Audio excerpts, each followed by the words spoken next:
നമസ്കാരം. ഇന്ന് പരിചയപ്പെടുത്തുന്ന പഴം റംബുട്ടാൻ ആണ്. ആരും കൊതിക്കുന്ന രുചിയേറിയ പഴമാണ് റംബുട്ടാൻ.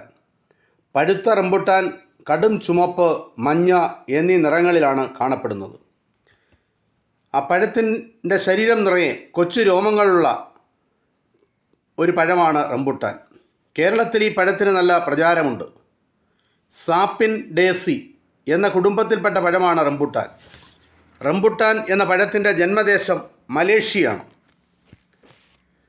സ്വാദിഷ്ടമായ ഈ പഴത്തിൻ്റെ തോട് മാറ്റിയാൽ കിട്ടുന്ന ജെല്ലി പോലെയുള്ള കാമ്പാണ് കഴിക്കാൻ ഉപയോഗിക്കുന്നത്. 100 ഗ്രാം റംബുട്ടാൻ പഴത്തിൽ 80% ജലാംശവും ബാക്കി കാർബോഹൈഡ്രേറ്റുകൾ, കാൽസ്യം, ഫോസ്ഫറസ് എന്നിവയുടെയും ഉറവിടമാണ് ഈ പഴം.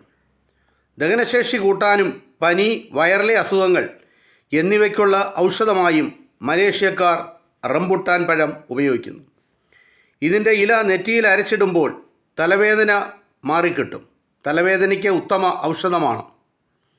മലേഷ്യയിലെ നാട്ടുവൈദ്യന്മാർ റംബുട്ടാൻ്റെ ഉണക്കിയ തോട് ഔഷധക്കൂട്ടുകളിൽ ഉപയോഗിക്കുന്നു.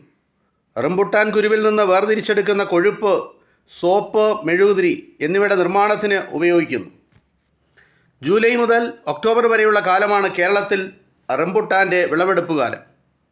നമ്മുടെ നാട്ടിലെ കാലാവസ്ഥയ്ക്ക് റംബുട്ടാൻ അനുയോജ്യമായതിനാൽ പലരും റംബുട്ടാൻ കൃഷി ചെയ്യുന്നുണ്ട്. ആൺ പെൺ മരങ്ങൾ പ്രത്യേകം ഉള്ളതിനാൽ ഏറ്റവും നല്ലത് ഒട്ടുതൈകളാണ്. ഒട്ടുതൈകൾ ഉപയോഗിച്ച് കൃഷി ചെയ്യുന്നതാണ് ഏറ്റവും നല്ലത്. റംബുട്ടാൻ എന്ന പഴത്തെപ്പറ്റിയുള്ള ഒരു ചെറിയ വിവരമാണ് നിങ്ങളുമായി പങ്കുവച്ചത്. നന്ദി, നമസ്കാരം.